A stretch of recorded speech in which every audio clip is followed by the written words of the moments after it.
Hello guys, welcome to my world. ఈరోజు మనం ఎక్కడికి వచ్చేసామంటే ఏలూరులో ఉన్న ఫిష్ మార్కెట్ దగ్గర దుర్గా ఫిష్ నెట్స్ అని హోల్సేల్ షాప్ దగ్గరికి వచ్చాము. ఇక్కడ నెట్స్ ఒకటే కాకుండా తార్ప్లేను మొత్తం వలలు ఎటువంటివి కావాల్సిన హోల్సేల్ ప్రైస్లో దొరుకుతాయి మనకి.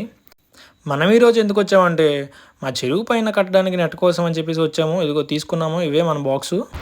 ఇక ఇది తీసుకుని వెళ్ళాలంటే కష్టం కాబట్టి నా ఫ్రెండ్ గడికి ఫోన్ చేశాను. బస్ స్టాండ్ దగ్గర దించరా మామ అంటే బండి వేసుకుని రయ్యని వచ్చాడు. వచ్చిన తర్వాత అది బండి మీద పెట్టేసుకుని అలా అలా అలా వీధులంటే తిరుక్కుంటూ అలా తిరుగుతూ ఇరాన్ కేఫ్కి వచ్చాము. ఇరాన్ కేఫ్కి వచ్చిన తర్వాత వాడు టీ చెప్పుకున్నాడు, నేను కాఫీ చెప్పాను. అక్కడ కాఫీ చాలా బాగుంటుంది అనేసి చెప్పాడు. సో ట్రై చేసాము. అదిగో ఒక టీ ఇచ్చేసాడు. సో నా కాఫీ వేడివేడిగా ట్రై చేస్తున్నాడు, రెడీ చేసి ఇచ్చేసాడు. అదిగో తీసుకొచ్చి ఇదిగో బ్రో నీ కాఫీ అని చెప్పేసి ఇచ్చాడు. ఓకే థ్యాంక్స్ అని చెప్పేసి ఇద్దరం కలిపేసి వాడు టీ వాడు నా కాఫీ నేను చెరువు సిప్పేసేసాము. సో అలా మధ్యలో ఒక స్నాప్ తీస్తుంటే వాడు ఫోటో అనుకుని అలా చూస్తున్నాడు. అరే మామ ఫోటో కాదురా వీడియోరా అంటే అలా చూసుకుంటూ నవ్వుకుంటూ ఒక సిప్ వేసుకుని లాస్ట్కి తాగేసి మళ్ళీ ఇప్పుడు స్టార్ట్ అయిపోయాము అక్కడ నుంచి. సో మళ్ళీ పెట్టుకుని ఇద్దరం బస్ స్టాండ్కి స్టార్ట్ అయిపోయాము. ఈలోగా మళ్ళీ నా ఫ్రెండ్ గారు ఒకడు ఉన్నాడంటే వాడికి కాల్ చేసి సరేరా నేను ఇక్కడ ఉన్నాను రా అంటే వాడు వచ్చాడు. వాడి పేరు వచ్చేసి హుస్సేను.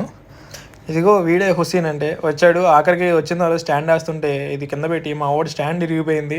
పాపం వాడి తిప్పలు చూడాలప్పుడు బండి స్టాండ్ వేయలేక పట్టుకోలేక అరే ఏంట్రా ఇది అని చెప్పేసి వాడు ఎక్స్ప్రెషన్లు చూడాలి. ఈడో దమ్మేస్తున్నాడు వచ్చేసి అక్కడ. అరే ఏంట్రా ఇది నన్ను ఏం చేస్తారు నువ్వు అని చెప్పి వాడు భయపడుతున్నాడు. అరే ఏం కాదురా జస్ట్ స్టోరీ పెడతాను రా అని చెప్పి ఏదో వీడియో తీస్తాను. ఈడొచ్చేసి ఏదేదో వాగేస్తున్నాడు. అలా అలా అని చెప్పి ఈడు దమ్మేస్తున్నాడు పక్క నుంచి. ఆడేమో ఈయన తిడుతున్నాడు, ఈడేమో ఆడిని తిడుతున్నాడు.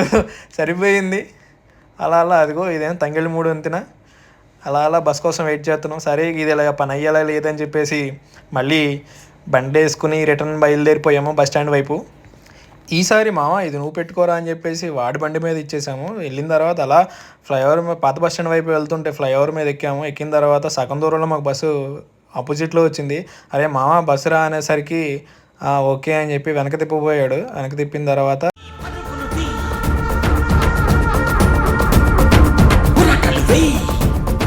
అలా పరుగులు తీసుకుంటూ ఎలా అయితే ఫైనల్గా చేసి బస్ అయితే ఎక్కేసాను. సేఫ్గా ఇంటికి రీచ్ అయిపోయాను. సో మిగతాది ఏంటనేది పార్ట్ 2 రేపొద్దున్న ఏం జరిగిందనేది చెప్తాను. Until then by.